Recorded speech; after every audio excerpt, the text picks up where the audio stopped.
Dear Heavenly Father, we thank you for this day, Lord. We thank you that we could come here today and worship you, not face persecution, Lord. And Lord, I pray that you be with all those that could not be here today, Lord. Lord, I thank you for breaking the chains that used to bind me, Lord. I pray that we thank you for your grace and your mercy, Lord.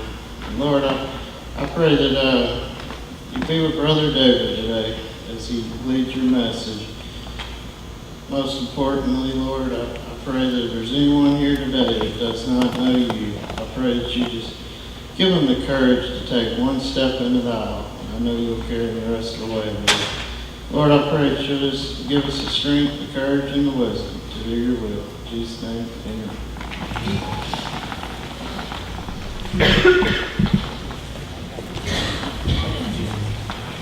Hey, it's not going to be a mistake. Absolutely. Okay. It's not going off now. So it can just be down there. All right. On front of Cypress Heart, I know that you've noticed Welcome Home Day, October the 14th, and I just wanted you to know we're not crazy. We know it's not October the 14th, but we're getting ready for October the 14th. How many of y'all have been learning about being more than just a welcoming church family, but about how to really get involved in the lives of people? You've been learning that in Bible study time. All right, very good. We want you as our team to be with us and help us in this process as we get ready for a very special Sunday in Bible study.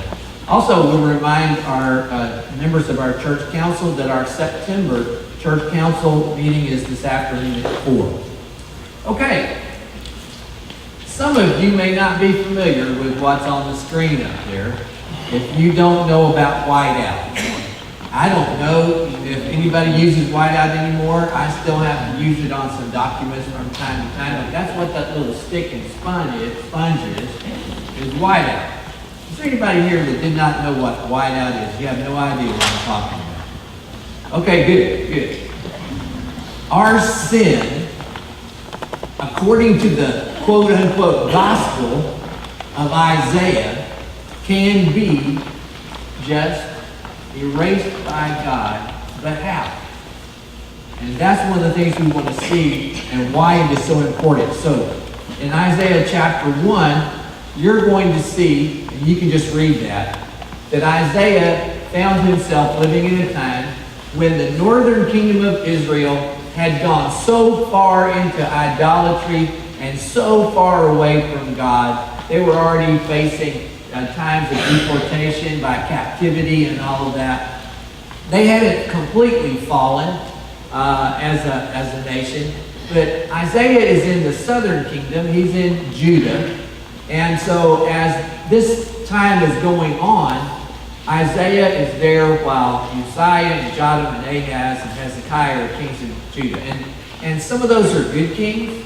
You know, Uzziah, Hezekiah, pretty good kings. Some of them were horrible kings, very idolatrous, very wicked, led the people into all kinds of sin.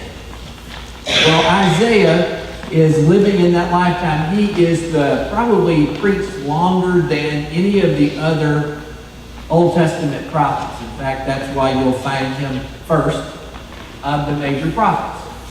And his prophecies talk about so many areas of importance that as he starts Isaiah today, he is going to start with a law or judicial theme.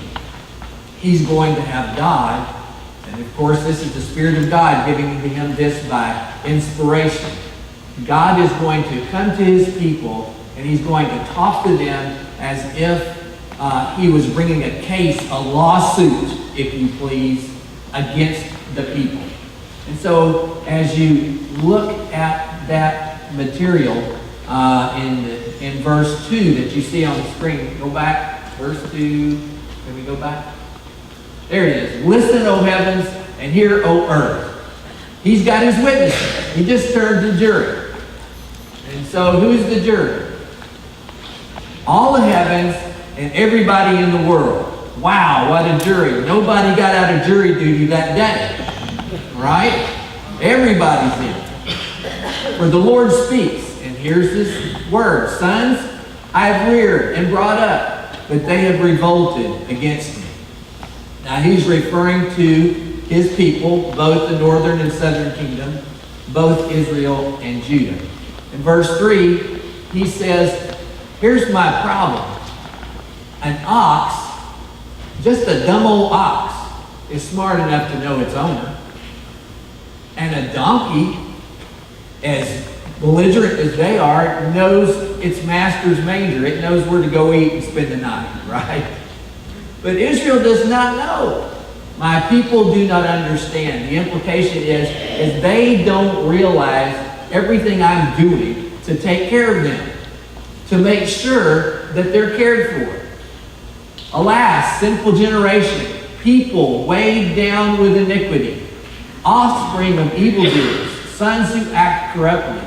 They have abandoned the Lord. They have despised the Holy One of Israel. They have turned away from Him. Now that is the introduction to his case. I've been taking care of them since I called them through Abraham and established them as my people, and I've cared for them. I brought them out of slavery. I gave them a land of milk and honey. I've met their needs. I've protected them from enemies. I've done all of this, and they don't even recognize me anymore. They don't even understand when I'm taking care of them. Well, as he gets to verse 5, he says, where will you be stricken again as you continue in your rebellion? I want you to imagine this person as you read it. They have been beaten up so badly. The whole head is sick, the whole heart is faint. From the sole of the foot even to the head, there is nothing sound in it. That's beaten up, right? And so only bruises, welts, and raw wounds, not treated, not pressed out or bandaged, not softened with oil. This is the condition of my people. Why are they in this condition? You see it in the first sentence. You continue in your rebellion. Now, I want you to understand that as we go through this material together, you're going to see a lot of issues that we talk about now in terms of justice. And there are some words that wind up getting paired together that sometimes they don't really make a lot of sense. Social gospel, social justice. These are banners now. And I'm talking about people in my own family, nephews and nieces, who have gotten caught up in these causes. And there's nothing wrong with wanting to see justice in the world. Is there? No. Is there anything wrong with presenting the gospel in a way that you also meet the needs of people? Nothing wrong with that. And so, if we could keep it just like that, if we could keep it in balance, we'd be doing well. But the problem is most of the time, and this has happened all the way back to Christendom, one of the early church fathers, talks about the fact that we get this swing that goes back and forth in the pendulum of people's interests that says, well, we're going to meet people's needs, and so for that reason, we're not going to talk about Jesus. We're not going to present Jesus. We're not going to talk about the fact to this person that it's your sin that has you in all of these problems. You say, well, no, I've been mistreated. I have been abused. I've gone through so many things that are at the hands of other people. Now, as much as we could agree with the fact that that might be true, we also want to understand that the ultimate problem is not the social concern. You see, you could get everyone educated.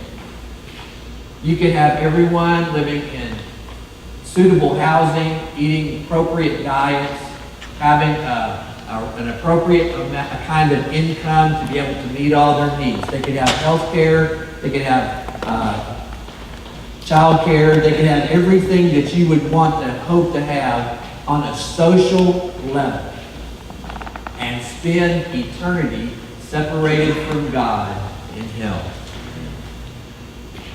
And so that's not to say we won't be concerned about the social issue. That would be wrong. But to